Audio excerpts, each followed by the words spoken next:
Sacramento.com। सहायक संधि प्रणाली। वेलेजली के आगमन से पूर्व ब्रिटिश साम्राज्यवाद की कोई व्यापक स्पष्ट नीति नहीं रही। कॉर्नवालिस और शोर के अहस्तक्षेप की नीति से कंपनी शासन के हितों की सुरक्षा पर्याप्त नहीं थी। वेलेजली का मुख्य उद्देश्य कंपनी को भारत की सर्वोच्च शक्ति के रूप में प्रतिष्ठित करना था और इसमें मुख्य बाधा थी फ्रांसीसियों का बढ़ता हुआ प्रभाव। अतः फ्रांसीसियों के बढ़ते प्रभाव को नष्ट करना ही वेलेजली की नीति का उद्देश्य था। वस्तुतः जब यूरोप में फ्रांसीसी क्रांति हो रही थी और नेपोलियन भारत पर आक्रमण करने के उद्देश्य से मिस्र पर अधिकार करने की कोशिश कर रहा था, वहीं टीपू जैसे भारतीय फ्रांसीसियों से गठबंधन कर रहे थे। फलतः एक ऐसी राजनीतिक प्रणाली की आवश्यकता थी जो भारतीय शक्तियों को फ्रांसीसियों से दूर रख सके, साथ ही भारतीय शक्तियों को ब्रिटिश निर्मित वस्तुओं का ग्राहक बना दे। उसकी यह साम्राज्यवादी योजना सहायक संधि के रूप में सामने आई। सहायक संधि प्रणाली का सर्वप्रथम प्रयोग फ्रांसीसी गवर्नर डुप्ले ने किया था। उसने भारतीय नरेशों को सैनिक सहायता देने के बदले धन लेने की प्रथा शुरुआत की थी। अंग्रेजों ने भी इस प्रथा को स्वीकार किया तथा क्लाइव और उसके बाद के गवर्नर जनरलों ने इस प्रणाली का उपयोग किया। परंतु सहायक संधि जिस रूप में जानी जाती है उसकी विस्तृत व्याख्या सर्वप्रथम वेलेजली ने की। उसने इस अंग्रेजी राज्य का विस्तार साधन बनाया। तो आइए इसके विशेष प्रावधानों के बारे में चर्चा करते हैं। संधि स्वीकार करने वाला देशी राज्य कंपनी की स्वीकृति के बिना किसी अन्य यूरोपीय या अंग्रेजों के शत्रु राज्य के व्यक्ति को अपने दरबार में शरण नहीं देगा, नौकरी नहीं देगा। देशी राज्य अपनी विदेश नीति को कंपनी के सुपुर्द कर देंगे। वह बिना कंपनी की अनुमति के किसी अन्य राज्य से युद्ध, संधि या मैत्री नहीं कर सकेंगे। देशी राज्य की सुरक्षा के लिए कंपनी उन राज्यों में अंग्रेजी सेना रखेगी। सेना का खर्च उस राज्य को ही वहन करना होगा। सेना के खर्च के लिए नगद वार्षिक धनराशि या राज्य का कुछ इलाका कंपनी को सुपुर्द करना होगा। देशी रियासतें अपने दरबार में एक ब्रिटिश रेजिडेंट रखेगी और उसी के परामर्श से रियासत का शासन प्रबंध करेगी। ब्रिटिश भारतीय नरेशों के आंतरिक शासन में कोई हस्तक्षेप नहीं करेंगे। अंग्रेज उस नरेश की आंतरिक एवं बाह्य आक्रमणों से सुरक्षा करेंगे। सहायक संधि प्रणाली से कंपनी को क्या लाभ मिले? पहला, फ्रांसीसियों का प्रभाव भारतीय नरेशों के राज्यों से पूर्णतः समाप्त हो गया, क्योंकि अब उन्हें वहां नौकरी करने का अवसर प्राप्त नहीं हो सकता था। सभी देशी राज्यों को निशस्त्र एवं एक दूसरे से पृथक कर दिया गया, क्योंकि उनकी विदेश नीति अब अंग्रेजों के हाथों में चली गई। फलतः वे अंग्रेजों के विरुद्ध संघ या गुट बनाने से वंचित हो गए। इसे अंग्रेजों को एक एक करके अपने सभी विरोधी भारतीय नरेशों को समाप्त करने की सुविधा मिली। तीसरा, कंपनी की सेवाएं देशी राज्यों में उनके व्यय पर की गई। कंपनी को सेना के संगठन पर खर्च नहीं करना पड़ा। देशी राज्यों के खर्च पर ही अंग्रेजों की विश्वसनीय सेना तैयार हो गई। सिद्धांततः यह सेना देशी राज्यों की सुरक्षा के लिए तैयार की गई थी, परंतु व्यवहार में इसका उपयोग कंपनी ने अपने शत्रुओं और देशी राज्यों को नष्ट करने में ही किया। इससे अंग्रेज कंपनी की सैनिक सीमाएं उसकी राजनीतिक सीमाओं से बहुत आगे बढ़ गई। इससे युद्ध की बुराइयों का प्रभाव भी कंपनी की सीमाओं से दूर रखा जा सका, क्योंकि सेनाओं को लाना, ले जाना, उनका व्यय सभी भारतीय नरेशों की सीमाओं में और उन्हीं के धन द्वारा होता था। इसी कारण ऑर्थर वेलेजली ने लिखा था कि युद्ध की बुराइयां अपनी संपत्ति और शक्ति के स्रोतों से दूर रखी गई है। इसके द्वारा भारत में कंपनी के विरुद्ध बढ़ते विद्वेष और शत्रुता की भावनाओं को नियंत्रित करने में अभूतपूर्व सफलता प्राप्त हुई। देशी राज्य कंपनी का संरक्षण स्वीकार कर संतुष्ट हो गए। उन्होंने अपनी विस्तारवादी योजनाएं एवं युद्ध को त्याग दिया।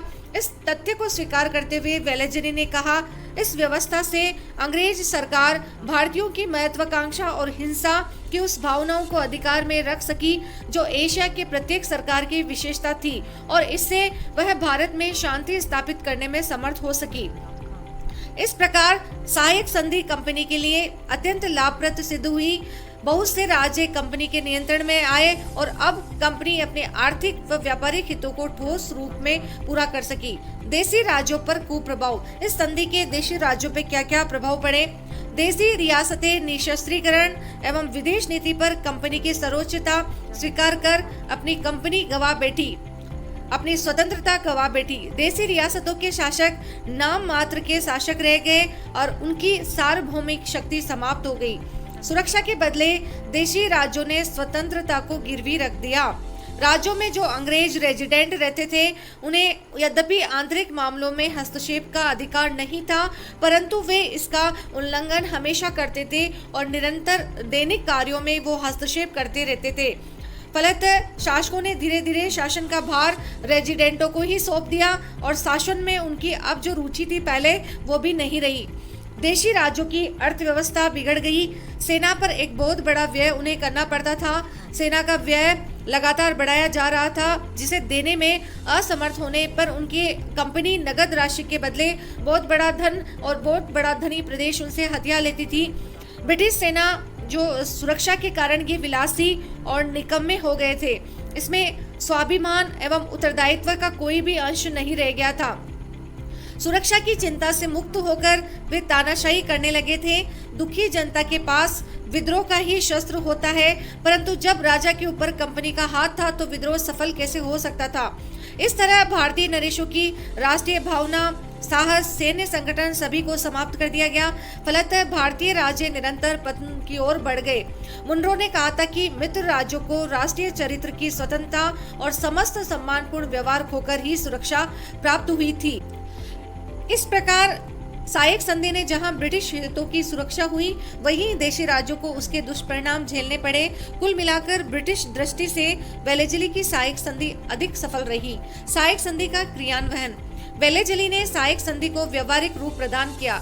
कुछ राज्यों ने स्वतः ही सायक संधि को स्वीकार किया, परंतु कुछ राज्यों ने युद्ध में पराजित होकर इन्हें स्वीकार किया। क्रमशः 1798 में निजाम के साथ सायक संधि की गई। 1799 में मैसूर राज्य के साथ टीपू सुल्तान के पतन के बाद सायक संधि की गई। 1801 में अवध के साथ, 1802 में मराठा पेशवा के साथ बेसिन की संधि जो थी वह सायक संधि का ही रूप था।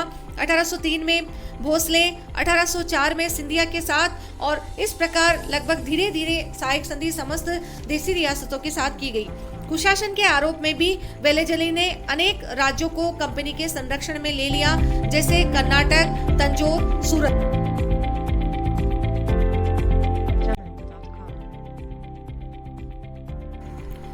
डलहौजी की साम्राज्यवादी नीति। लॉर्ड डलहौजी एक साम्राज्यवादी गवर्नर था। उसकी विदेश नीति का जो उद्देश्य था, भारत में ब्रिटिश साम्राज्य का विस्तार करना था। अपनी नीति को व्यवहारिक स्वरूप प्रदान करने के लिए उसने 4 भिन्न उपायों का सहारा लिया: युद्ध द्वारा, कुशासन के आधार पर, कंपनी की बकाया धनराशि के नाम पर, तथा गोद निषेध अथवा विलय सिद्धांत द्वारा। उसका मानना था कि ब्रिटिश जो सत्ता है वह हमारी सर्वोच्च सत्ता है और हमारी नीति सभी देशी राज्यों को अपने अधीन करने की है। उसकी नीति का समर्थन अंग्रेजी सरकार ने भी किया और कहा कि कोई भी सीधा और स्पष्ट और मानपूर्वक अवसर नए करों अथवा प्रदेशों को प्राप्त करने का अवसर नहीं खोना चाहिए। इस नीति के तहत डलहौजी ने ब्रिटिश साम्राज्य के मानचित्र को बदलकर रख दिया। ऐसा कोई दूसरा गवर्नर जनरल नहीं हुआ जिसने अपने शासन के दौरान अपने आधा क्षेत्र भी ब्रिटिश साम्राज्य में मिलाया हो। डलहौजी का शासनकाल भारत में ब्रिटिश साम्राज्यवाद के विस्तार के अंतिम चरण को संकेतित करता है, क्योंकि इसके बाद बलूचिस्तान और बर्मा पर ही ब्रिटिश विजय हुई। डलहौजी ने युद्ध के द्वारा 1848-49 में सिखों को पराजित कर पंजाब पर अधिकार कर लिया। 1849 में ही सिक्किम पर भी अंग्रेजी नियंत्रण स्थापित हुआ और 1852 में पेगू निचले ब्रह्मा को अंग्रेजी साम्राज्य में मिला लिया। कुशासन के आरोप में अवध को 1856 में मिलाया गया। बकाए धन राशि के नाम पर बरार पर कब्जा किया गया। हैदराबाद के निजाम के अधीनस्थ प्रांत बरार पर कंपनी के ऋण न चुकाए जाने पर आरोप लगाया गया था। वस्तुतः विलय का मूल कारण इस क्षेत्र में कपास का अच्छा उत्पादन होना था, जिसकी ब्रिटिश उद्योगों के लिए काफी मांग थी। व्यापकता का सिद्धांत। व्यापगत से तात्पर्य है कि पैतृक वारिश न होने की स्थिति में सार्वभौम संस्था कंपनी अपने अधीनस्थ तथा परतंत्र क्षेत्रों को भी साम्राज्य में मिला सकती है। कंपनी ने मुगल सम्राट अथवा पेशवा द्वारा प्रयोग किए गए सार्वभौमिता के आधार पर अपने व्यापगत सिद्धांत का औचित्य सिद्ध किया।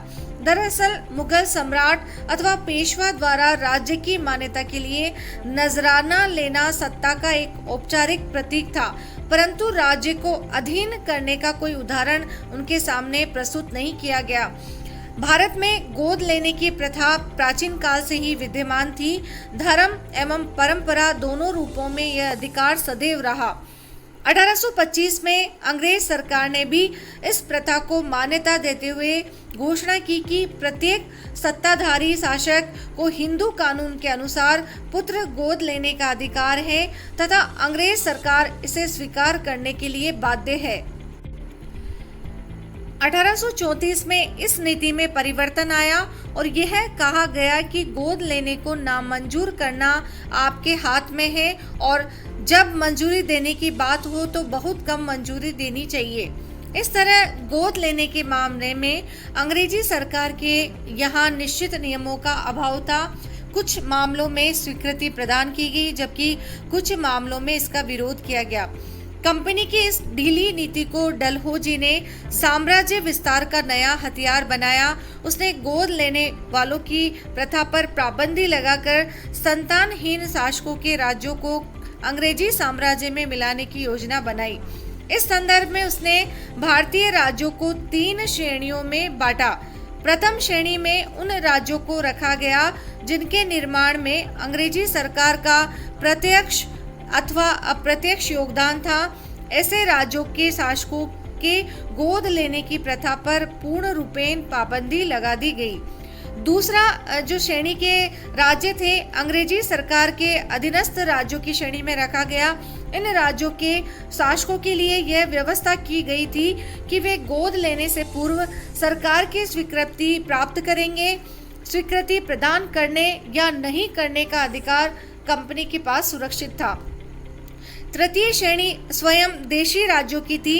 इन राज्यों को शासकों को गोद लेने की पूर्ण स्वतंत्रता प्रदान की गई और इसका क्रियान्वयन सर्वप्रथम बात करें 1848 में सतारा पे पाबंदी लगाई गई। उसके बाद 1849 पे जैतपुर, उसके बाद 1850 में संबलपुर, 1849 में जैतपुर संबलपुर, 1850 में बगाड़, 1852 में उदयपुर झांसी तथा 1854 में नागपुर को इस नीति के तहत मिलाया गया।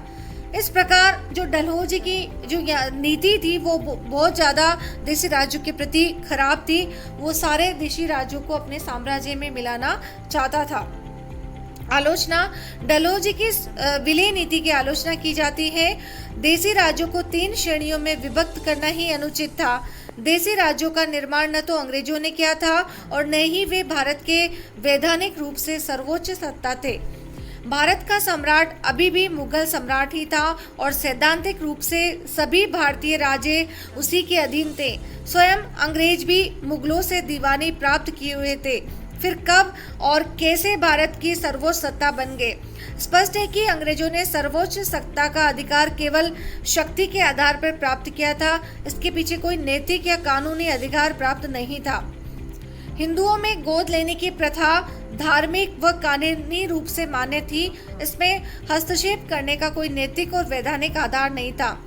हेनरी लॉरेंस एवं स्लीमैन ने व्यापगत नीति की आलोचना की और इसे ब्रिटिश साम्राज्य के लिए खतरनाक माना। इसके अनुसार देशी राज्य हमारे लिए बांध का कार्य करते थे। जब कभी भी इसका अस्तित्व समाप्त होगा तब वह हमारी सेना की कृपा पर निर्भर हो जाएगा। डलहौजी ने अपनी नीति द्वारा देशी नरेशों और उनकी प्रजा में असंतोष की भावना बढ़ती तथा अनेक अंग्रेज विरोधी विद्रोहों को बढ़ावा दिया। डलहौजी के भारत लौटते ही 1857 का संघर्ष फूट पड़ा और फिर ब्रिटिश ने 1858 में देशी रियासतों के प्रति अधीनस्थ एकीकरण की नीति अपनाई। डलहौजी की नीति से ब्रिटिश साम्राज्यवाद का आधार पुख्ता हुआ। कंपनी के आर्थिक संसाधनों में वृद्धि हुई, साम्राज्य की सीमाओं का विस्तार हुआ, ब्रिटिश माल के लिए एक व्यापक मंडी उपलब्ध हुई। डलहौजी ने भारत के मानचित्र में इस गति एवं पूर्णता से परिवर्तन किया जो किसी अन्य सैन्य अभियान से संभव नहीं हो पाता।